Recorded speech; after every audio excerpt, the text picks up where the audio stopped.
What's up, guys? I'm gonna post a video without screen recording for the first few minutes here. So I really hate showing my face, just on camera or social media or anything like that.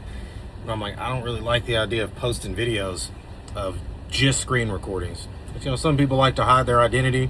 Like, it doesn't really matter, because I'm like, all right, I post it. My mom and maybe like 4 random people in like Mexico or something might see it. So like, I don't really think it matters that much. And I feel like it's kind of hard to watch sometimes when you're only looking at a screen the whole time. And when I'm on the screen, you know how it is with the screen. You just want to fidget with it. You can't focus. You can't. I've looked back at my old videos and realized, like, man, I'm just kind of scrolling around as if nobody's watching my screen and just talking. So I think that's something I'm gonna focus on, is not being so sporadic with the screen. But I'm sitting out here in the middle of nowhere. I'm in West Virginia right now, out in a gym parking lot on a mountain. In West Virginia actually is just a bunch of mountains, which I guess that's why the football team is called the Mountaineers. There is literally everything is on a mountain. The Planet Fitness right here is on a mountain. The shopping center is on a huge hill. The Target is like, as soon as you drive up on this exit, you're looking at a giant Target on a hill. But I'm gonna post, gonna switch to my screen recording here in a second. My whole strategy is just messed up. My whole financial strategy is all messed up because I have a bunch of debt. I didn't make any money for months. This whole stupid van thing, messed my money up. I probably shouldn't have quit my job so quick. Like, I just, you never keep learning. I just made a lot of dumb decisions. I'm not going to say they were bad, but, sometimes you get ahead of yourself, and if you ever get any chunk of change in your pocket, you think you know everything until the money's gone. It's like, you look back into November or December of last year, and my portfolio, I thought I was good. It's like, all right, about 80% of that is evaporated, in less than a year. And most of it's been towards, smart stuff, but a lot of it wasn't, Yeah, put down, got a house, that I live in, not a great house, but I put $60,000 down on a house. It's a duplex. It's not that great. That's a huge investment. I wasn't really thinking when I did that. I think I probably should have put down way less. It ain't like this house is making me a bunch of money. It's really making me close to no money. I met a woman, hey, we got together. Money was good at the time. I had my job, was on the way out, but still getting a good paycheck. Met her right around her birthday, throwing money around like I had it. Not even so much to impress her, because that's just what I wanted to do. Sometimes having fun requires money. And people can argue that all they want. If you got money, a lot of people, you want to spend it for some reason. That's just how we were wired. So I'm gonna switch to my screen and show you what the video is really about. Video is really about what I did with my money. I deposited $1,000.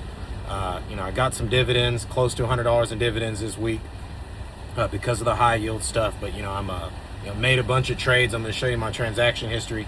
It's a mess. I got a lot going on. All right, so now we're on the portfolio side of things.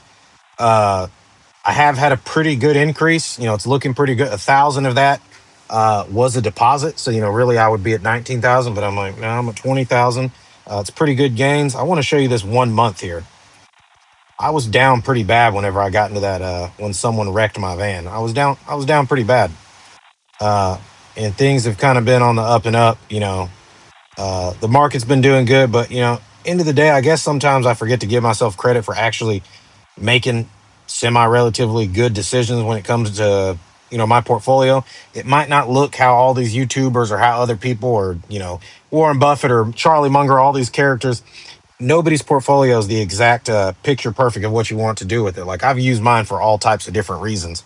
I've been backed in a corner financially at certain times recently. I've had to kind of survive off this thing for a while. So, my buying power is pretty low. At the end of the day, my margin maintenance is pretty good.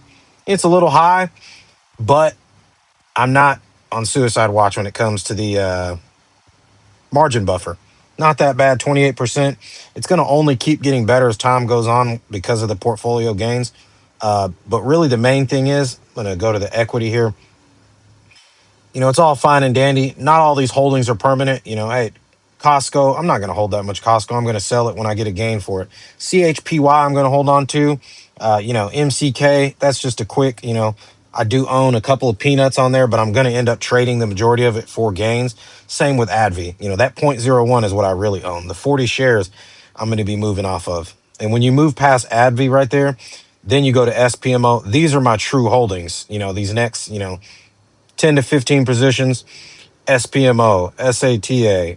This week right here is a very important position, although it's very lame and boring and doesn't pay much. It's kind of like holding cash. I use that stock right there to keep my portfolio from moving around a lot. Like, yeah, it hardly pays anything and it doesn't grow in stock price really. Hey, it moves just like that. I use that to balance my portfolio, sacrifice a little bit of sexiness for some stability. That's what that's for you. Hey, that one, it gives me income. Then you start getting down Microsoft, Old Dominion, Waste Management. These are the ones that people can recognize. Hey, maybe people are starting to catch on to what OVL is. Everybody knows what Walmart is. Everybody knows what SCHD is. These are all things that everybody kind of knows. I'm kind of performing a balancing act here because to only have $20,000 and to be able to have $56,000 and continue to withdraw from it to like help crush these credit card bills I got. I got quite a bit of credit card. At least I would say at least $11,000 worth of credit card debt right now. It's not looking too good. But here's the real numbers here. You see that up, down, up, down? All of this red was only caused because of my dumb decisions. Like I would put all my money into something and then I would need cash. So I would have to sell all my positions in the red just to access the cash because I was so impatient. And I was just like, well, I got a bunch of money. It doesn't matter. That was really dumb. I lost a lot of money doing that. All that being said, I'm still up almost $15,000 year to date on trades. And I really haven't even been focused on trading. I would say around that time there, the whole first month of the year, this is a new portfolio. I just started this portfolio in February there. This week, last two trading days, 3 trading days, looking pretty good. Hey, the difference between me and your average trader or, hey, day trader, I'm not making bigger and bigger trades. I'm using small amounts of money to make trades. I keep all my cash. You can look just today.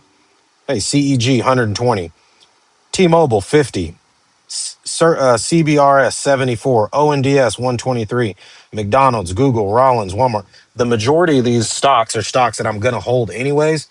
I'm just taking the scrapings from it to kind of hyper speed my portfolio. I kind of prey on 52-week lows and stocks that are down and use that cash to buy permanent holdings and move on to the next one.